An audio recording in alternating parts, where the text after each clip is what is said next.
इस कार्यक्रम के प्रसारण सहयोगी हैं श्री दिगंबर जैन बड़ा मंदिर, B73B, सेक्टर 27, नोएडा, उत्तर प्रदेश। संरक्षक श्री महावीर जैन, संरक्षक डॉक्टर SP जैन, संरक्षक श्री राकेश जैन, अध्यक्ष श्री पवन कुमार जैन, उपाध्यक्ष श्री निर्मल कुमार जैन, सचिव श्री अजय जैन, कोषाध्यक्ष श्री सुभाष चंद्र जैन, महासचिव श्री चंद्र प्रकाश जैन, प्रबंधक श्री सुबोध कुमार जैन, सदस्य श्री संदीप जैन, सदस्य श्री प्रमोद जैन, सदस्य श्री दिनेश जैन, सदस्य श्री राजीव जैन, सदस्य श्री MP जैन।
सिद्धों की आराधना का क्रम चल रहा है और सिद्धों की आराधना के क्रम में 8, 16, 32, अर्घों के माध्यम से 3 दिवस की आराधना संपन्न हुई। आज 64 अर्घों के माध्यम से चतुर्थ दिवस की आराधना को संपन्न करें। 64 रिद्धियां भी होती हैं और उन 64 रिद्धिधारी मुनियों के दर्शन मुश्किल है, नामुमकिन है। लेकिन जो वर्तमान में संत हैं, आप उनमें कल्पना कीजिए। जैसे आपके यहां पारसनाथ भगवान की मूर्ति है, इनमें आप पारसनाथ भगवान की कल्पना कर लेते हैं। साक्षात पारसनाथ भगवान नहीं है, आप जानते हो। उसी प्रकार से 64 रिद्धिधारी जो मुनि होते हैं वर्तमान में नहीं है, लेकिन जो वर्तमान में मुनि हैं आप उनमें भी उनकी कल्पना कर लोगे तो भी आपको पुण्य मिलना प्रारंभ हो जाएगा, क्योंकि कल्पना करना आपका काम है।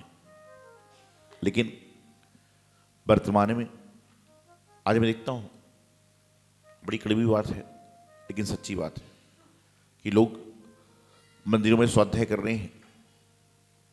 किसका कर रहे हैं? कोई समय सार का, कोई नियम सार का, कोई प्रवचन सार का। करिए, करने मनाही नहीं है, लेकिन उसके पहले श्रावकाचार का भी तो स्वाध्याय कीजिए। जैनागम में कितने तरह के श्रावकाचार हैं पता ही नहीं। आप श्रावकाचार का स्वाध्याय नहीं करते इसलिए भटक जाते हो। आप सीधा सीधा बड़ी किताबों को पढ़ने में लगे हुए हो। अरे समय सार को पढ़ने के बाद आपका समय बिगड़ रहा है कि सुधर रहा है? समय सार को पढ़ने के पहले आपके भाव निर्मल थे, देवशास्त्र गुरु के बारे में उजल फुल की बातें नहीं आती थी। लेकिन जब से समय सार, नियम सार, पता नहीं क्या क्या पढ़ लिया है, तो आप देखना कि ऐसा नहीं, ऐसा होना चाहिए। अरे इसका निर्धारण करने वाले तुम कौन? स्कूल के अंदर बच्चा कोई शरारत करता है तो उस बच्चे को दंड देने का अधिकार वहां के प्रिंसिपल को होता है, वहां के मास्टर को होता है, ना कि बाहर वाले को होता है। इसी प्रकार से गुरुओं की व्यवस्था उनके गुरु देखेंगे ना। आपको तो श्रावक को क्या करना है? अपने श्रावकाचार का पालन करना है, अपनी क्रियाओं का पालन करना है, अपने कार्यों का पालन करना है। जीवन में आप क्या क्या कर रहे हो, क्या क्या नहीं कर रहे हो, इसके बारे में तो विचार करो। श्रावक के कितने गुण होते हैं? 8 में 3 क्या है? मकार, मध्य मास, मधु का त्याग। उसमें क्या बताया? 3 कि जलगालन, रात्रि भोजन और जिन दर्शन। जलगालन समझते हो क्या होता है? क्या होता है जलगालन? क्या होता है बताइए? पानी छानकर पीना। छना हुआ पानी पी रहे हो क्या? पीने की बात तो दूर की है, उन्होंने कहा कि पानी को छानकर ही इस्तेमाल करना चाहिए। आज लोगों ने एक छन्नी लगा रखी है, चाय छन्नी से पानी छानने वाले छन गया। ऐसा छनता है क्या? पानी की मर्यादा होती है, पानी को प्रासुक करके ही इस्तेमाल करना चाहिए। और प्रासुक जरूरी नहीं है कि गर्म करके प्रासुक हो।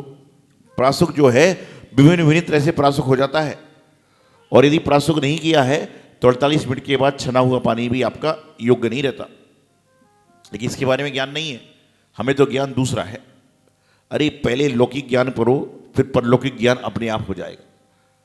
बच्चा 12th की परीक्षा जब देता है, जब वो 11वीं पास कर लेता है, उसी प्रकार से पहले श्रावकाचार को पढ़ लोगे तो ऑटोमेटिकली बाकी मुनियों की व्यवस्था करना सीख जाओगे। लेकिन डाइट पढ़ोगे तो क्या होगा? कहते हैं ना, जो साइकिल चलाता है ना, स्कूटर चलाता है, एक आध बार ठोकर लगा लेता है तो लोग सोचते हैं कि ये परफेक्ट हो गया, और जब तक ठोकर नहीं लगाएगा तब तक लगता है कि कहीं ना कहीं गड़बड़ हो सकता है। जीवन में व्रत नियम का पालन करना आसान नहीं है, लेकिन यदि आसानी से पालन करोगे तो आपको आसान लगेगा। आप सब यहाँ डेली पूजा विधान में बैठ रहे हो, 6 बजे घर से निकल जाते होगे, 12 साढ़े 12 बजे तक पहुँचते हैं, लेकिन आप सच्चे मन से बैठे हो तो आपको किसी की चिंता नहीं है। और यदि मन में विकल्प है तो आपको यहाँ की चिंता नहीं, बाहर की चिंता चलती रहेगी। एक बार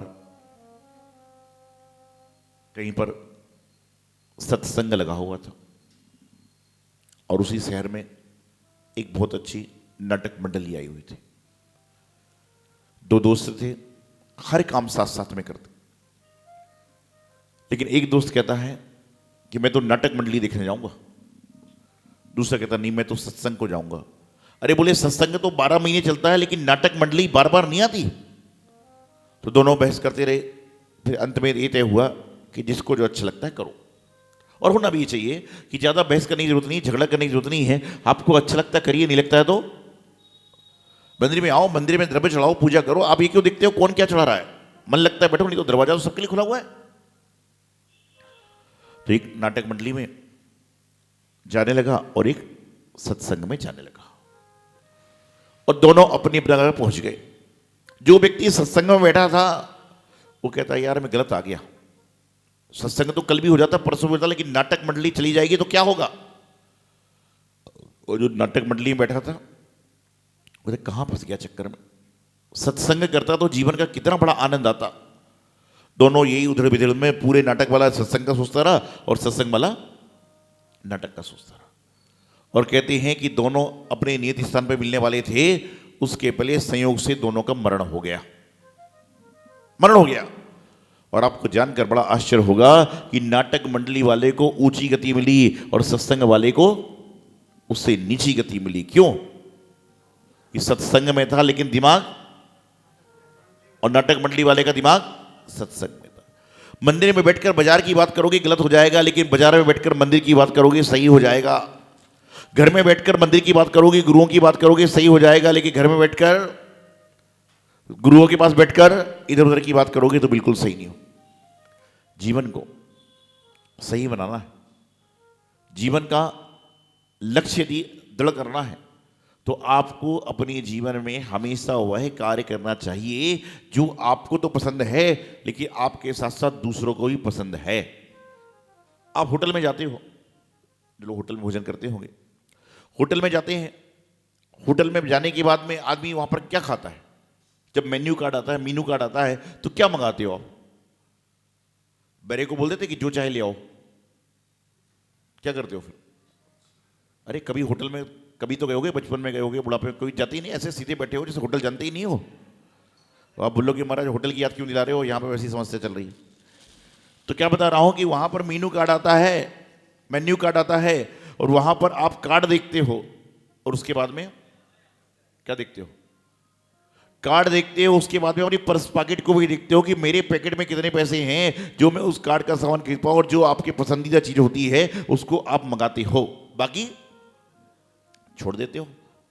इसी तरह से आप अपनी पसंद का काम करते हो, लेकिन सामने वाला व्यक्ति भी तो अपने पसंद के काम करना चाहता है। सिद्धों की आराधना महज आराधना नहीं है। सिद्धों की आराधना जो जीवन में अच्छी तरह से कर लेता है, वह जीवन में नहीं तो कभी, नहीं तो कभी ना कभी सिद्धों का भक्त जरूर बन जाता है। सिद्ध कब बनेगा मालूम नहीं, लेकिन सिद्धों का भक्त जरूर बन सकता है। ऐसे सिद्ध चक्र की आराधना का पुण्य होता है। आज 64 अर्घ के माध्यम से अर्घ लाओगे, धीरे धीरे आज 64 विधान, कल जपमाला, परसों कुछ कर्मदान, कैसे चलते रहेंगे, पंचवर्षिकार ऐसा सिस्टम सब चलेगा। लेकिन इन सबको करने के बाद ना जाने आप सुबह से लेकर शाम तक, सुबह से लेकर दोपहर तक कितने किलो चावल पलट देते होगे थाली से। लेकिन पलटते हुए चावल में एक बार विचार करना कि मेरे जीवन के दिन कब पलटना प्रारंभ हुए थे। चावल तो पलट रहे हो, किताबों के पन्ने तो पलट रहे हो, लेकिन कभी कभी किताबों के पन्ने पलटते समय, कभी कभी चावल को पलटते समय ये जरूर सोचना कि मेरे जीवन के दिन कब पलटे हैं जो पहले मैं अधर्म मार्ग में था, और जब से मैं धर्म मार्ग में लगा हूं, जब से मेरे जीवन के दिन पलटे हैं। नहीं तो बस औरों की तरह जिंदगी आपकी भी चल रही। खाता तो हर व्यक्ति है जो सुबह उठता है। जो व्यक्ति सुबह सोकर उठता है वह खाता भी है, पीता भी है। लेकिन जो व्यक्ति सुबह उठता है वह हर व्यक्ति मंदिर में जाकर गुरुओं की उपासना नहीं करता, भगवान की आराधना नहीं करता, उनको आहार देने का प्रयास नहीं करता। यहां बहुत सारी महिलाएं बैठी हैं, घर में भोजन बनाते हो गया, नित्य प्रति बनाते हो भोजन, दिन में 2-3 बार भी बना लेते होगे। लेकिन उस दिन आपका भोजन बनाना सार्थक होता है जिस दिन आप किसी संत के चौके में जाकर आहार बना रहे हो। उस दिन आपके जीवन का भोजन बनाना सार्थक हो जाएगा, क्योंकि खाने वालों के खिला रहे हो, तुम नहीं खिलाओगे तो भी खा लेंगे। लेकिन जिस दिन आप भोजन बना लेते हो, यहाँ बहुत सारे लोगों ने पंचराग में हिस्सा लिया होगा। लिया कोई पंचराग में हिस्सा? कितने लोगों ने पंचराग में हिस्सा लिया है? पात्र बनकर, जो पंचराग होते हैं ना, पंचराग होते हैं मंदिर के, पात्र बनकर हिस्सा लिया होगा। कोई बुआ बना हो, कोई सोदरी बना हो, कोई कुबेर बना हो, यज्ञनायक बना हो, कुछ तो बने होंगे, आहार बने।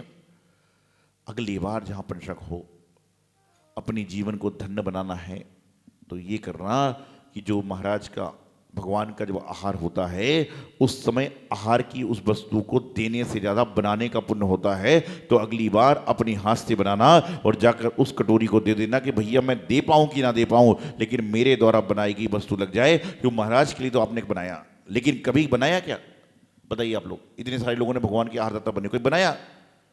आहारदाता तो कई बार बन गए, लेकिन बनाया कितने बार है? नहीं बनाया। बनी बनाई चाहिए, रेडीमेड चाहिए। ध्यान रखना, एक होता है हैंडमेड और एक होता है रेडीमेड। आजकल आहार में चल रहा है, महाराज जी के आहार चल रहे हैं, बनाने वाला बना रहा है, थाली पकड़ के आदमी खड़ा हो जाता है, बोले महाराज जी ये टिंडे की सब्जी है और होती परवल की है, हमको पता है। टिंडे की सब्जी होती परवल की है, हमको पता है, लेकिन क्या करें आदमी? रेडीमेड धोती लगाई, साड़ी पहनी, मनसूती, वचन सूती, काय सूती, आहार जल। बस कभी भी मौका मिले जीवन में पंचनाग प्रतिष्ठा महोत्सव में आप कहना भाई भगवान जी के आहार की जो खीर है, रस है, पुरुष वर्ग रस को अपने हाथ से निकालना, आदिनाथ भगवान का आहार हो, तो आपको ऐसे जीवन का पुण्य मिलेगा कि जो आपने कभी जीवन में नहीं किया होगा, क्योंकि आप उनको भगवान मान के ही आहार दे रहे हो। भगवान मान के ही आहार देते हो, आहारदाता जब ही कहलाते हो। तो कम से कम जीवन में ये ऐसे अवसर उठाइए, ऐसे अवसर लगाइए। आपने अपने बच्चे को काजल तो कई बार लगाया होगा, लेकिन भगवान की प्रतिमा पर जब काजल लगाने का अवसर मिलता है तो उसको मत छोड़िए। गोइंग इन कमिंग आउट, क्यों? बोले महाराज जी हर 15 मिनट में देखने जाता था कि मेरे नाप की चप्पल मंदिर में आई है कि नहीं आई है, मेरी नाप की चप्पल आई है कि नहीं, तो क्या हो रहा है? वो इस चक्कर में जा रहा है। और लोग सोच रहे हैं वालों क्या धर्म है, ऐसे ही हो रहा है, ऐसे ही जीवन चल रहा है। तो अपने जीवन को धर्म में बनाना है, इधर उधर के चक्कर छोड़ दो, अपने भाव को शुद्ध रखिए। और ये मत कहो कि मैं फंस गया जी, मत कहिए, आपको नहीं फंसना है। समय कम है, नमस्तु करो, चले जाओ, लेकिन बाहर निकल के मत बोलो। हो सकता है आपके बोलने से 4 लोग के भाव और बिगड़ जाएं। आप तो कहिए कि मुझे जो आनंद आया वैसा आनंद कहीं नहीं आया। ऐसा बोलोगे आपके जीवन का कल्याण होगा, आपका मोक्ष मार्ग प्रशस्त होगा। यही मंगल सुभावना आचार्य गुरुदेव सिद्धांत सागर जी महाराज।